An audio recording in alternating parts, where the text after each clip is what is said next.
பிரச்சனைன்னு வந்தால் யாருங்க கோர்ட்டுக்கு போவா? ஏன்னா நானே வந்து பல பேருக்கு வந்து பார்த்திங்கன்னா லா சர்டிஃபிகேட் வாங்கி கொடுக்குறேன், லாயரை நானே உருவாக்கி விட்றேன்.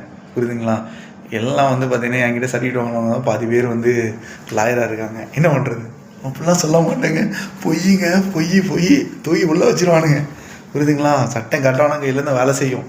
புரியுதுங்களா? உங்களுக்கும் வாழ்க்கையில் பிரச்சனை இருக்கலாம், தொழிலில் பிரச்சனை இருக்கலாம், குடும்ப வாழ்க்கையில் பிரச்சனை இருக்கலாம்.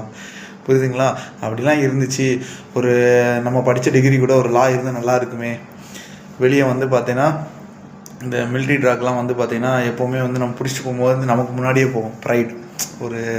ஒரு ப்ரைடுக்காக உங்களுக்கு ஒரு சர்டிஃபிகேட் வேணும், உங்கள் டிகிரி கூட பிஎல் வேணும், எல்எல்பி வேணும், எல்எல்எம் வேணும் அப்படின்னா நீங்கள் மறக்காமல் வந்து பார்த்திங்கன்னா எங்களை கால் பண்ணுங்கள். 10th 12th தான் இருக்குது, டிகிரி இருக்குது அப்படின்னா நாங்களே லா அட்மிஷன்ஸ் வாங்கி தரோம்.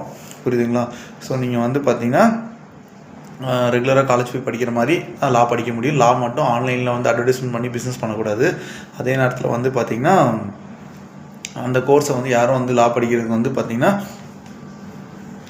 ஆன்லைனில் அட்வர்டைஸ்மெண்ட் பண்ண மாட்டாங்க. புரியுதுங்களா? ஸோ உங்களுக்கு வந்து பார்த்திங்கன்னா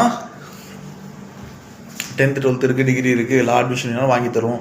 10th 12th இல்லையா எங்கிட்ட வாங்க. NIOS, BOSSC, APOSC இந்த மாதிரி ஒவ்வொரு ஸ்டேட் ஓப்பன் ஸ்கூல்ஸ் இருக்குது. எந்த ஸ்டேட் ஓப்பன் ஸ்கூல்ஸ் படிக்கிறீங்களோ அந்த ஸ்டேட் ஓப்பன் ஸ்கூல்ஸில் நீங்கள் வந்து அந்தந்த காலேஜில் ஜாயின் பண்ணிக்கலாம். அந்த ஒரு ஸ்டேட் யூனிவர்சிட்டியில் நீங்கள் ஜாயின் பண்ணிக்கலாம். பட் NIOSனு ஒரு போர்டு இருக்குது பார்த்தீங்களா, இது மட்டும்தான் வந்து பார்த்தீங்கன்னா ஒரு சின்ன யூனிவர்சல் ட்ரூத் இருக்குது. இது ஒரு குளோபல் போர்டு, எவர்கிரீன் போர்டு. ஏன்னா இந்த போர்டில் படித்த எல்லா ஸ்டேட் யூனிவர்சிட்டியில் நம்ம ஜாயின் பண்ணிக்கலாம். ஸோ உங்களுக்கு 10th 12th வந்து நீங்கள் வந்து பார்த்திங்கன்னா படிக்கலை அப்படின்னா நீங்கள் NIOS ஒரு போர்டில் படிச்சுட்டு கூட நீங்கள் லாயர் ஆகிக்கலாம். பார் கவுன்சில் அப்ரூவ்டு இருக்குது. இந்த NIOSக்கு வந்து எல்லா அப்ரூவ்டுமே இருக்குது. நர்சிங் கவுன்சில் அப்ரூவ்டு இருக்குது, ஃபார்மசி கவுன்சில் அப்ரூவ்டு இருக்குது, எல்லா கவுன்சில் அப்ரூவ்டு இதுக்கு இருக்குங்க. சரிங்களா? இது இந்த போர்டை அடிச்சுக்க போர்டே கிடையாதுங்க. சரிங்களா? தமிழ்நாட்டில் NIOSல நம்ம தாங்க, வேறு யாருமே இல்லைங்க. நன்றிங்க.